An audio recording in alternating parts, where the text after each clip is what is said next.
അലർജിയുടെ ഒരു കാര്യത്തിൽ ഏറ്റവും വലിയൊരു തട്ടിപ്പ് ഇപ്പോൾ നടക്കുന്നുണ്ട്. അതാണ് ഫുഡ് ഇൻടോളറൻസ് ടെസ്റ്റ് എന്ന് പറഞ്ഞിട്ടുള്ളത്. അതായത് IgG food intolerance test, IgG.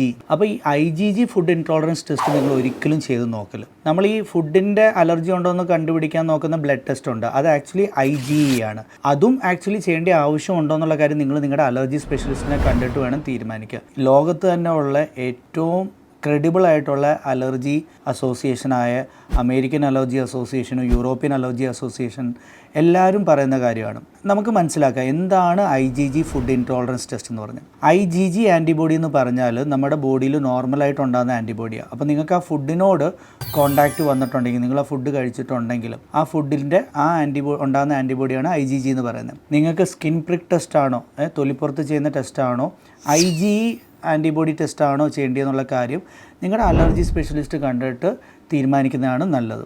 IgG food intolerance test ഒരിക്കലും ചെയ്യില്ല. അതും കൊണ്ട് നിങ്ങളുടെ ട്രീറ്റ്മെൻറ്റ് ഒന്നും നമുക്ക് മാറ്റാനും പറ്റത്തില്ല, അതുകൊണ്ട് നമുക്ക് പുതിയതായിട്ട് ഒരു അറിവും കിട്ടുന്നില്ല. ഇതിൻ്റെ പ്രശ്നം എന്താണെന്ന് വെച്ചാൽ ഈ ടെസ്റ്റ് ചെയ്തിട്ട് നിങ്ങൾക്ക് ഒരു 10-15 ഫുഡിനോട് അലർജി അത് നോക്കുവാണെങ്കിൽ കാണും. അപ്പോൾ നിങ്ങൾ ആവശ്യമില്ലാതെ ആ ഫുഡ് അവോയ്ഡ് ചെയ്യുകയും ചെയ്യും. അപ്പോൾ ഒരിക്കലും IgG ഫുഡ് ഇൻടോളറൻസ് ടെസ്റ്റ് നിങ്ങൾ ചെയ്യേണ്ട ആവശ്യമില്ല.